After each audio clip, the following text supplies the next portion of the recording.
Good, thanks. Yeah, I know we're going to get to football here, but I'm going to start off with a bit of a personal question, and I think you probably know where this is going.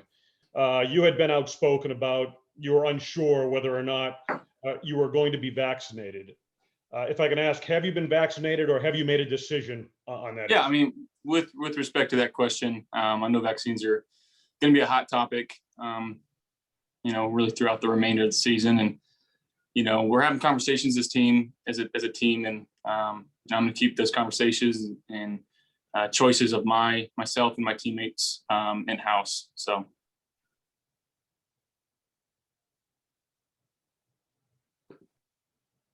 Hey Josh, it's Kim Jones. How you doing? good, Kim. How you doing? Good to see Good. you. It's great to see you. I'm just wondering, as you put to rest last season, did you do some self-evaluation, and did you come into this spring, and knowing you were back at it pretty soon after the season ended, but did you come into this season with some specific goals saying, I can still do this, and this better? Yeah, and I think it's a good question. A couple things it boils down to still in the decision making end, as far as where the ball should go in a given situation, based on what the defense is doing, understanding and being better in situational football, ball security in the pocket, and while I take off and running, a couple types of concepts that I need to continue to work on, routes as well, i.e. the in cut, throws to my left, just trying to be more concise, better with my footwork and better with the ball placement. So, as many good things as we did last year, there was still a lot of stuff on tape where I look back and it's like, why did I do this? And I think that's the common theme every year. And that's really cool that you get to look back. And like I said, even though the wins, the numbers, all that stuff, it looked good on paper, there's still so much room to improve. And I'm excited for that process. And if I may, Josh, you've become kind of a poster guy for the improvement that a quarterback can make, whether people were talking about Trey Lance or whether they're talking about Daniel Jones. Do you embrace that at all? Like for all the people that may or may not have counted you out back then, they're now saying like, look at Josh Allen, he's the example. Yeah, it's a different situation to be in, I guess, since the first couple of years I've been in the league. But I'm not really looking to be that poster child or whatever you may say. I'm just trying to be the best quarterback for the Bills I can be, and the best version of myself every time I step in this facility. And like I said, when I got drafted, proved this team right and make them look like they made the right decision. Always thank you, Josh. Appreciate Thank you, it. Ken. Good to see you. Josh, John Worrell, how you doing? Good to see you, John. Good to see you. Without getting into your personal decisions and whatever, but just if you can, how much, as much as we all know that this is a personal choice in regards to vaccinations, how much do players, and especially the leadership group, have to take into account the needs of the team? And as Sean just told us, he said health and safety, it's a two-pronged thing, health and safety, and you've also got to do, you've also got to do something to the effect of, I'm blowing this quote. Comes into play right now. And there's also what you've got to do your job. So how much, pardon me for goofing up that question, but how much do the team leaders have to take those two things into account in making this decision, or making your own personal decisions? Like I said, we're having internal discussions about that as a team, and as far as the leadership council goes as well. What the right answer is and how to go about it, we're not sure, and we're trying to get to a conclusion. But at the same time, we're letting everybody make their own personal decision on this matter, and that's really all I have to say about that. I just as a follow-up, because Sean talked about the fact that he's concerned that time is running out, and that the time frame, especially for the 2-shot vaccine, is 6 weeks and could bump into the start of training camp. Is time frame, are these discussions to a certain extent time sensitive, knowing that you've got that some kind of a consensus, or whatever you want to say, needs to be reached sooner than later?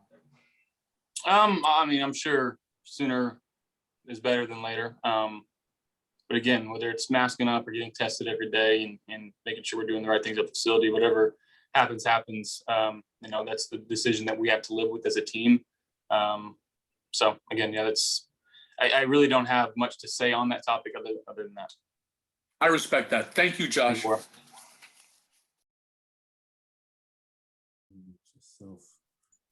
I'm muted. All right. Good afternoon. Good afternoon, Josh. George Radney. Good afternoon, Josh. George Radney, Challenger Community News. Good to see you, George. All right. It's good to see you too. Can't believe it's time for football already. And with the start of these OTAs, have you guys started already working on crowd noise for the upcoming season? Because now the crowds are most likely going to come back this year, and you're going to have to dedicate a lot of time to crowd noise. Have you guys started with that this week? Oh yeah, the first drill we did as a team, there was crowd noise, so it was good to get out there and feel that again. Honestly, last year the luxury of being able to go into an away game and not have to deal with the crowd noise and being able to make checks at the line and deal with your snap count in an easier fashion. It was awesome, but we understand that that's probably not what it's going to be like this year, and we got to practice everything that we can. And Coach McDermott's extremely good and detail oriented when it comes to practice and trying to focus on the little things that matter. And that's just one of those little things that makes a huge impact on a game. So, we're going to try to get as many opportunities that we can with the crowd noise. And, I'm excited again for that and being able to try to be the best team at operating at an away stadium, whether it's communication or checks or signals, making sure that we're getting to line. But starting that process now is what's going to help us during the regular season. Yeah, and one last question on that point. What percentage would you think that is of affects a team in any given game, home or away, with crowd noise? I mean, I definitely think it matters where you play. There are certain stadiums that are, you can't even hear your own thoughts. Going back to that game in Kansas City last year, Arrowhead's known as one of the loudest stadiums. But even with whatever it was, I think 17,000 people in the stands. Making calls and checks at the line and trying to do that before the play clock is over, that it presents a challenge. So, like I said, that practice that we can start getting now is going to pay dividends in the season. Excellent. Thank you very much. Have a great day. You as well, George. Dr. Josh, Mookie Hawkins, Buffalo Sports Today. How's it going, big guy? Good, Mook. How you doing? Good to see you. I'm doing good, man. Hey, happy belated birthday. And those ones you had on was pretty crispy, by the way. Oh, you like those? Yeah, I like those. But one thing I do like is this year's roster and guys you have rapport with, like Tanner Gentry, Jacob Hollister out of Wyoming, and practically being with the same guys for, these 3 years. How much comfortability does that give your confidence a boost year 4? It creates a very good space. Just being able to talk with guys in a very comfortable fashion, being in the same system now for going on the 4th year and having that rapport that I have with Dable and Coach Dorsey and understanding really our offense in and out and being able to relay that to my teammates. And, I've always said that the job of the quarterback is to be an extension of the offensive coordinator and have to understand what he wants in certain situations. And by me knowing that, I get to relay that to my teammates and allow us to try to have better success on the field. So it's a blessing to be, in this situation. Not many people have that luxury of being in the same system and understanding and knowing guys on a personal level for as long as I have. So definitely blessed here. Absolutely, man. And speaking on that, this offseason, I know with the great season that you had last year, what specifically did you focus on after putting it all together last year? Yeah, again, every year presents a new challenge.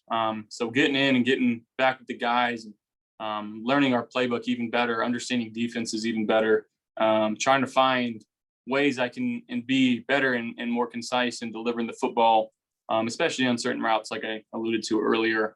But you always have to find a way to get better, because if you're not getting better, you're getting worse. And we understand that as a team. And we're not guaranteed anything this next season. Just because we played in the AFC Championship game doesn't mean that we're going to, win any games next year. So we got to put the work in now so it pays off later.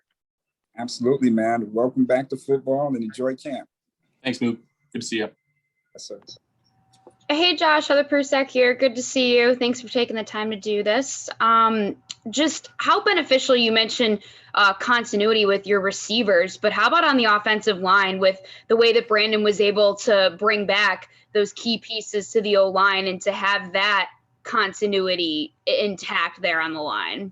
No, yeah, being able to have guys that, again, know the system, that communicate well, that know each other, and know what to expect from each other. I think that's huge, especially in the O-line, because if you can have that trust in the guy to the left or right of you or both, it makes your job a lot easier, understanding certain blocking schemes and having that trust that you're going to get the double team in the calls wherever you're going to get them. So, I don't know how he did it, but he did. And I'm glad to have the guys that we have back, and I love those guys, and they're the heartbeat of this team, and they don't get enough credit for what they do and what they did last year. So, I'm excited to have them back. And again, we gotta continue to find ways to work and get better. And I got no doubt that the guys that we have are going to do that. Obviously, you don't have John Brown this year, but a new addition is Emmanuel Sanders. We haven't been able to talk to you. Just kind of your thoughts on the addition of bringing a guy like that in. I mean, you look at what he did last year, and kind of switching through a couple of different quarterbacks, but had a lot of success last year. And obviously throughout his career, he's been, one of the best receivers in the game. And watching him on film, it's fun. He's still got a lot of juice left. And the way that he gets in and out of breaks, the way that he breaks down, and just his ability to route run. And then you throw that in with the continuity that he has with Beasley of being college teammates and being able to find concepts that he likes and be able to incorporate them into what we're doing here. He's going to have, a really good year, and we're excited to have him. So, he's going to help us out a lot. Cool. Thanks, Josh. Appreciate it. Thank you, Heather.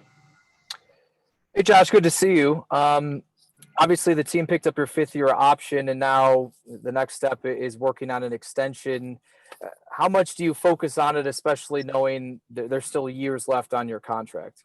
Yeah, I'm just trying to be the best quarterback that I can be for the Bills, and that's why as players, most of us, not all of us, but most of us have agents to take care of that side of things. And again, that's the least most thing I'm worrying about right now. I'm just trying to find ways that I can get better and be better for this team and help us accomplish the goal that we want to accomplish. So is there a preference to would it be to get it done sooner rather than later so the conversation stops, or it's that far out of your mind that it doesn't matter? I mean, one, it doesn't matter, but I think on your guys' end, getting it done quick would kill all these questions that you have about it. But again, I'm focused on, like I said, being the best version of myself, being the best quarterback, the best leader that I can be for this team day in and day out. Thanks, Josh. Thank you. Hey, Josh, Josh Reed here. How are you? I'm good, Josh. Good to see you.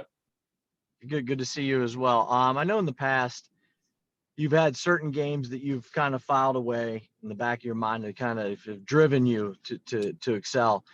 Is Kansas City one of those games now that you've kind of put in the back of your mind where it pushes you kind of to get to the next level? Absolutely. There's a lot of opportunities in that game, and we understood, as an offense, they're really good. They got one of the best quarterbacks, if not the best quarterback in the league. Some really good skill players. So we understood as an offense that we had to do our job. And, it came down to that we didn't do a good enough job of that, putting up enough points and helping our defense out on third downs. So again, we got to find a way to get over that hump there. But as crazy as it seems, we're not focused on what they're doing right now, or really for that matter, any team other than game one. And I think we all know who that is. It's the Steelers at home. And that's the biggest focus that we have on right now, is getting to that point, and we'll cross that bridge when we get there. One last one for you. Sean said that things inside the building and around the facility are about 60 to 70% back to normal. Do you see that a little bit? And, does it give you a little bit, just hope for maybe the near future, things being 100% back to normal? Yeah, for sure. And being able to hang out outside the facility with guys and not have to social distance. But again, we're taking those precautions and masking up here. And, we want to be in the building. We want to be around each other. We want to be able to develop that camaraderie with the guys. we're getting a taste of it. But again, we're longing for that day. Thanks, Josh. Appreciate your time. Thank you, Josh. Hey, Josh, Bay. Hope you're doing well. Thanks for doing this. You touched on this a little bit earlier, but I kind of wanted to go back to it. You know, you took such a big step from year 2 to year 3. And now as you enter another season, kind of coming off a season where you made, you know, such an impression, what do you have to do to take that next step forward? Because obviously, you know, it's going to be a little bit of a different step now than it was maybe at this time last year. Yeah, I mean, again, to take that next step, I've got to reevaluate what I'm doing on the field, be very honest with myself. And I think that's one thing that I feel like I can brag about is I'm a very honest person with myself, and I'm very realistic when it comes to my play on the field and what I can do better and what I need to do better, and you know, approaching how to do that. So there's a lot of things, like I said, that I look from last year that it's just, what am I doing here? Why am I doing this? What can I do to help me not make this decision or make this throw again? So it's finding those little things, and, you know, having Dable and Dorsey and Shea Tierney, and even going back to Jordan Palmer, just finding ways I can be more efficient in the pocket and moving better with the ball security. Like I said, running in within the pocket, and then making decisions and not trying to force things no matter what the situation they call for. So that's where, again, trusting your teammates, trusting the plan, trusting coaching and your coaching staff, and trusting the process, and what Coach McDermott is preaching to the team. So that's what I'm trying to do. I'm sure last year you got sick of us asking the questions about the long ball and the deep throws down the field, and it was such an emphasis for you. Did you have anything this offseason? I know you mentioned the short throws and the playbook and stuff like that, but did you have kind of one specific thing where you're like, yes, I'm going to focus on that this offseason, and that's going to be something that's, you know, rock solid next year? Yeah, I think just working on in-breaking routes. I think that's something that maybe wasn't my strongest suit last year. And like I said, the deep ends and the short 5-yard unders, just making sure that I'm putting it in the catchable spot for these guys to catch and run.